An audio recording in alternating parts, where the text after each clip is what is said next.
Hello மக்களே, எல்லாரும் ரொம்ப நல்லா இருக்கீங்கன்னு நினைக்கிறேன். இன்னைக்கு இந்த vlogல நம்ம என்ன பார்க்க போறோம்னு பார்த்தீங்கன்னா, பைனாப்பிள் கேசரி தான் பார்க்க போறோம். இந்த பைனாப்பிள் கேசரி முழுக்க முழுக்க எந்த ஒரு ஒயிட் சுகரும் யூஸ் பண்ணாமல், ஃபுட் கலரும் யூஸ் பண்ணாமல் பண்ண போகிறோம். கேசரி, அதாவது கேசர் அப்படின்னாவே குங்குமப்பூ தான். ஸோ குங்குமப்பூ நிறைய யூஸ் பண்ணி அந்த கலர்லேருந்து வர ஒரு கேசரியை தான் கேசரி அப்படின்னு சொல்லியே ஆக்சுவலி சொல்கிறாங்க. ஸோ முடிஞ்ச அளவுக்கு நீங்களுமே இந்த ஆர்டிஃபிஷியல் கலர் யூஸ் பண்ணுறதை தவிர்க்கலாம். நான் குங்குமப்பூ வச்சு தான் பண்ணியிருக்கேன். அதே மாதிரி ஒயிட் சுகர் யூஸ் பண்ணாமல் நல்ல ப்ராப்பரான ஒரு ப்ரௌன் சுகர் யூஸ் பண்ணி தான் நான் பண்ணுறேன். ஸோ நாட்டு சர்க்கரை அப்படின்னு சொல்லுவாங்கள்ல, அது வச்சு தான் நான் இந்த பைனாப்பிள் கேசரியை யூஸ் பண்ண போகிறேன். ஸோ வாங்க, வித்தவுட் அ ஃபர்தர் அடியூ நம்ம இந்த vlogக்குள்ளே என்ட்ரு ஆகலாம்.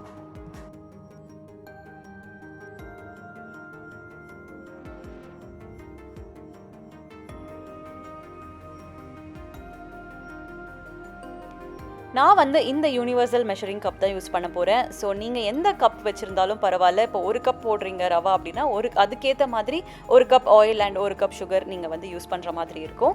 முதல்ல நான் என்ன பண்ணுறேன் அப்படின்னு பார்த்தீங்கன்னா, நார்மலான ஒரு குக்கிங் ஆயில் எடுத்துக்கிறேன். அந்த பாதி குக்கிங் ஆயில் அண்ட் பாதி கீ வச்சு தான் பண்ண போகிறேன். கீ மட்டும் வச்சு பண்ணிட்டா கொஞ்சம் நேரத்தில் அது கட்டி ஆயிரும், அதனால் நல்லாவும் வராது. ஸோ ஆயிலும் கீயும் மிக்ஸ் பண்ணி பண்ணும்போது அதோட கன்சிஸ்டன்சி ரொம்பவே நல்லாயிருக்கும். ஸோ முதல்ல கால்வாசி கீயும் ஆயிலும் சேர்த்து நான் பேன் நல்லா சூடானதுக்கப்புறமா ஊற்றிக்கிறேன். அந்த ஆயில் அண்ட் கீ மிக்சர் கொஞ்சம் வார்ம் ஆனதுக்கப்புறமா ஒரு கை ஃபுல்லாக நான் கட் பண்ணி வச்ச முந்திரியும் திராட்சையும் யூஸ் பண்ணிக்கிறேன். இந்த முந்திரி அண்ட் திராட்சை உங்களோட டேஸ்ட் ப்ரிஃபரன்ஸ்க்கு ஏற்ற மாதிரி தான்.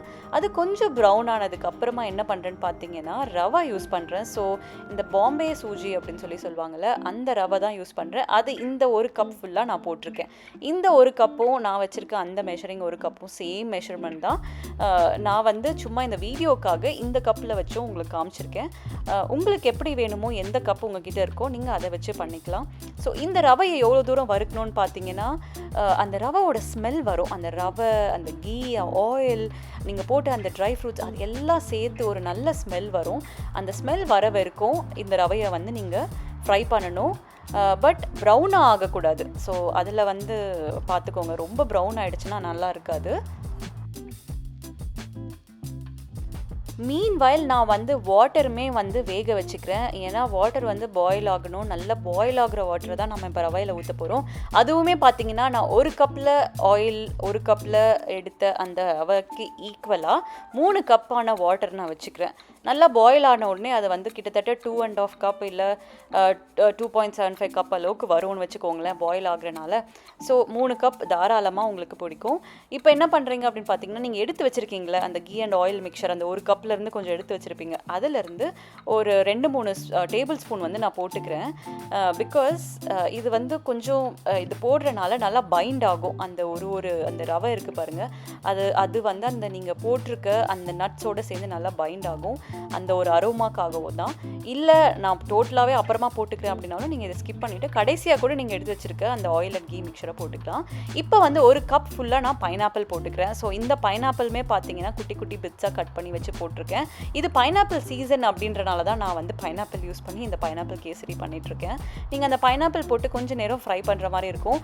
இந்த மாதிரி பண்ணுறனால என்ன ஆகும் அப்படின்னு பார்த்தீங்கன்னா, தண்ணி ஊற்றினதுக்கப்புறமா அந்த இது ஃபார்ம் ஆகாது, ஒரு மாதிரி லம்ப்ஸ் ஃபார்ம் ஆகாது. அதனால் நல்லா ஃப்ரை பண்ணி வச்சுக்கிறோம். இப்போ ஒரு கப் ஃபுல்லாக ப்ரௌன் சுகரும் நான் யூஸ் பண்ணிக்கிறேன். ஸோ மெஷர்மெண்ட்ஸ் பார்த்தீங்கன்னா எல்லாமே 1:1 தான். ஒரு கப் யூஸ் பண்ணுறேன். தண்ணி மட்டும் நான் இந்த இடத்துல கிட்டத்தட்ட 3 கப்பு வச்சுக்கிறேன்.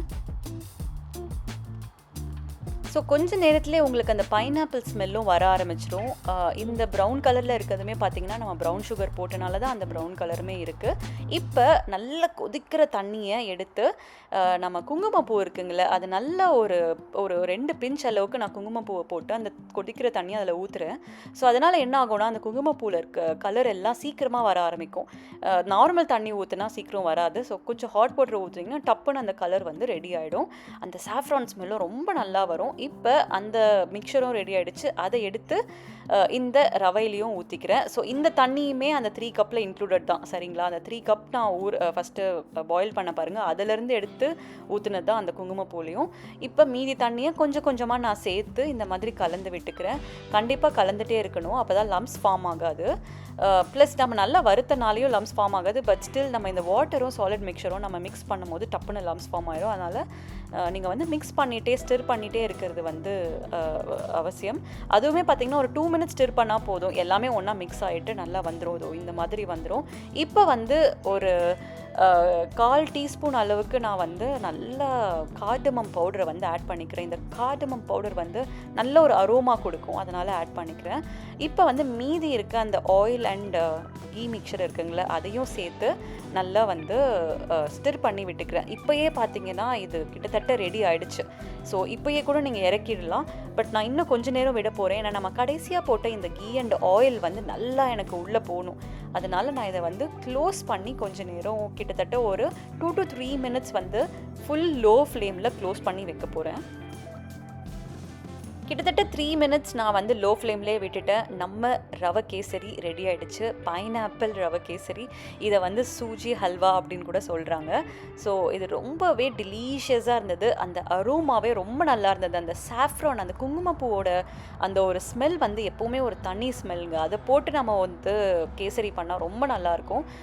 அதோட அரோமா ப்ளஸ் பைனாப்பிளோட அரோமா வந்து அடிச்சிக்கவே முடியாது. அவ்வளோ சூப்பராக இருந்தது. வீடே கம கம கமன் ஸ்மெல் வந்துட்டு இருந்துச்சு. இப்போயே எடுத்து சாப்பிடணும்னு தோணுச்சு. ஆனால் ரொம்ப ரொம்ப சூடாக இருந்தனால அதெல்லாம் பண்ண முடியல. பட் இது வந்து பக்காவாக ரெடி ஆகிடுச்சு. உங்களுக்கு அந்த கன்சிஸ்டன்சி பார்த்தாவே தெரியும்ல. இது எவ்வளோ நேரம் வச்சுருந்தாலுமே ஒரு மாதிரி கட்டியாக ஆகி அப்படி தனித்தனியாலாம் வரல.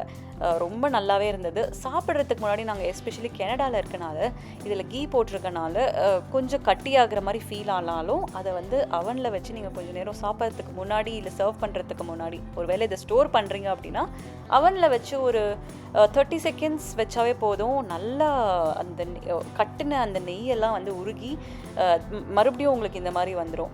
ஸோ இதை கிட்டத்தட்ட ஒரு 3-4 டேஸ் வச்சு சாப்பிடலாம். அந்தளவுக்கு டேஸ்டியாக இருந்துச்சு.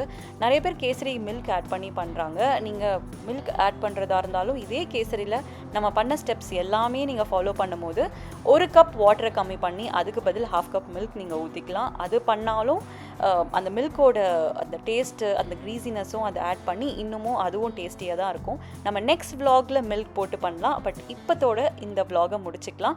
நீங்களும் இந்த கேசரியை ட்ரை பண்ணி எப்படி வந்தது அப்படின்னு சொல்லிட்டு மறக்காமல் கமெண்ட் பண்ணுங்கள். இல்லை நீங்கள் பண்ணுறது வேறு விதமாக இருக்கும் அப்படின்னா கண்டிப்பாக அந்த ரெசிபியும் எனக்கு கமெண்ட் பண்ணுங்கள். நான் வந்து அதை ட்ரை பண்ணி பார்க்குறேன். தேங்க்யூ ஃபார் வாட்சிங். Please share and subscribe. Bye.